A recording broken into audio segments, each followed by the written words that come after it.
I want to call the next speaker to the stage, Dr. Aviel D. Rubin. He is Professor of Computer Science and Technical Director of the Information Security Institute at Johns Hopkins University. The stage is yours. Thank you. Good luck. Hi, everyone. I'm Aviel Rubin. I'm a computer science professor at Johns Hopkins University. Johns Hopkins University is very well known to most people as a medical institution. We have a very large medical school. And so when you're a computer scientist at Johns Hopkins, you look at, eventually you're going to look at what medical applications can I apply what I do to. And of course, working in cybersecurity, I was looking at medical records for a while, security of medical records, and then ultimately security of medical devices. So I set up a lab, the Health and Medical Security Lab at Johns Hopkins, and I had these really, really brilliant PhD students. When they graduated, I said, I don't want to lose these guys. I need to do something with them and stay with them. So I started a company called Harbor Labs, and Harbor Labs does medical device security. So what is that? Well, I'll talk a little bit about it. First, we should consider that there are different cyber attack epochs that we've faced. The first one that we faced is the digital one, right? People attacking through firewalls, attacking to get data, etc. The next epoch that we have is physical access. So we get SCADA systems like the power grid, etc. People can hack into a system and actually cause some physical damage to a real-world system. And the third epoch is the human epoch. And this is where we can hack into a system and actually hurt a human being. Quick story, we had in the New York Times front page in 2021, there was a story about how somebody was able to change the amount of a particular chemical that was used in a water treatment plant to a level that's very, very unsafe. And if you think about this, this was done through the typical cybersecurity problems of bad credentials, shared credentials, and once this person did this, they happened to be caught by a very, very alert employee who noticed that the mouse was moving on the cursor because someone had gotten a remote control of the system. It's very real, and a lot of people could have died. So when we look at modern medicine, we know that there are more and more devices that people are using. So if we look in the top left over here, we see an infusion pump. Infusion pumps, when they first came around, this was a device that you would use in a hospital. It would be connected to the patient, and it would have vials of medicine in it. And the system was set up to dispense the medicine at a certain rate into the person. Well, technology improved, and a great lifestyle improvement for these types of a patient is that they can now take an infusion pump into their house. And once that happened, the doctors wanted to be able to connect to them, and so infusion pumps were given internet access, which means that the doctor could log into the infusion pump and see, is the patient taking the right medications? Or maybe the patient calls up and says, I'm having a side effect from this medication, and the doctor could remotely get in and change the dosage. Of course, as a cybersecurity person, I think, oh my God, that's really scary, right? A machine is connected to a human being and dispensing medication, and it's using TCP/IP and whatever applications were written on it. So there was a while where there was a whole bunch of press, you might have seen it, about people showing how you can hack these infusion pumps and how you could change the dosages, get private information about the patients, etc.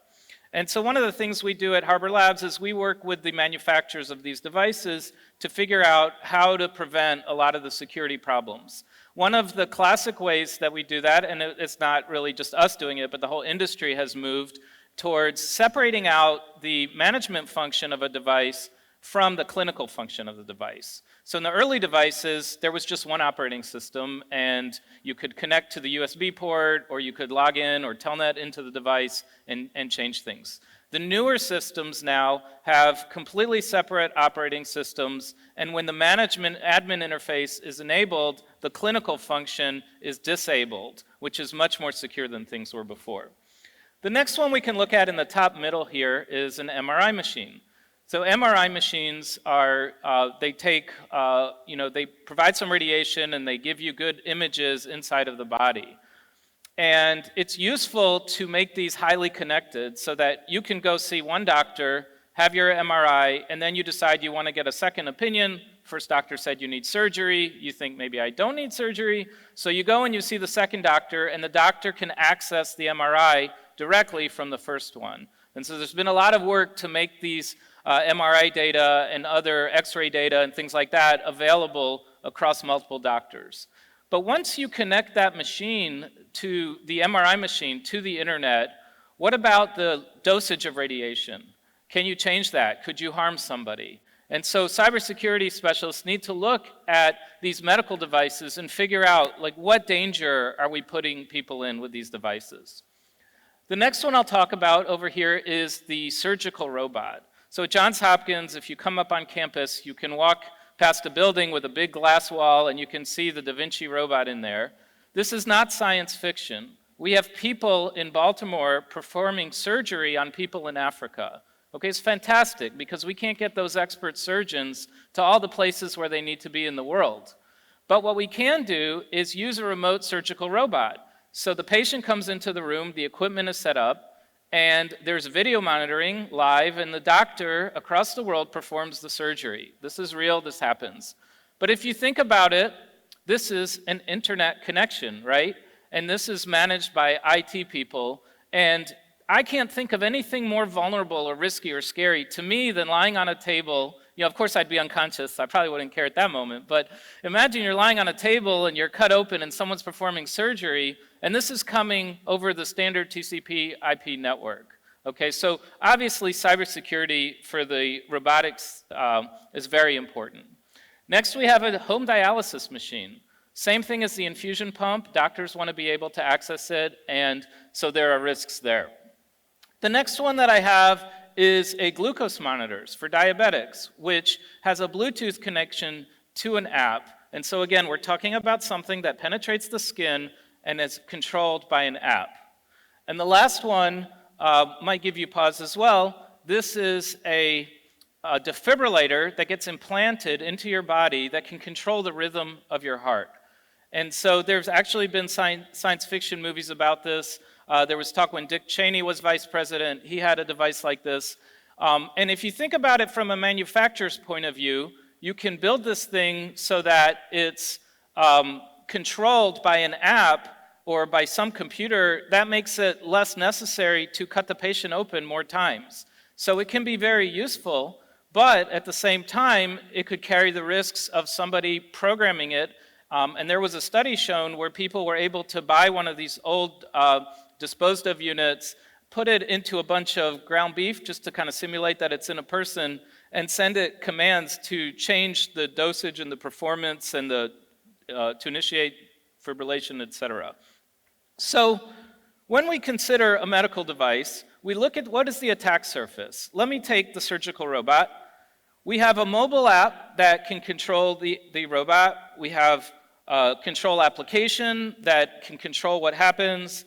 We have servers, we have medical record systems that interface with it, IP cameras, cloud CDNs, and finally other medical devices that are connected to it. And so any vulnerability in any of these could be a pivot point into the system that could cause damage to a patient. So that's something that we need to look at and to consider. So what do? It's not all gloom and doom. How does Harbor Labs, for example, approach a medical device when a new client comes to us and said, we built this medical device, help us get FDA approval, help us secure it. And one of the tools we use is an attack tree. So an attack tree is a data structure you can build where you consider all of the threats. You look at what is the attack surface? Okay, let's look at a remote attacker. Let's look at a local attacker. Okay, do we have the proper authentication requirements? Do we have separation of privileges? Things like that. And so once we do that, we consider what a high-value target set a medical device represents. It has personal health information. It's a pivot point into your network that if you, for example, have one device that's vulnerable, you could get root on that device and then use that to attack other devices in your system. And so I just wanted to convey to you today that Medical device is an area of active research. It's something that's super important to all of us. At some point, many of us will have to use a medical device, and we want to make sure that these things are secure. I do think the FDA in the United States is doing a very good job of setting some very strict standards for that, and I enjoy working in that space. And now you guys can go eat. So thank you very much.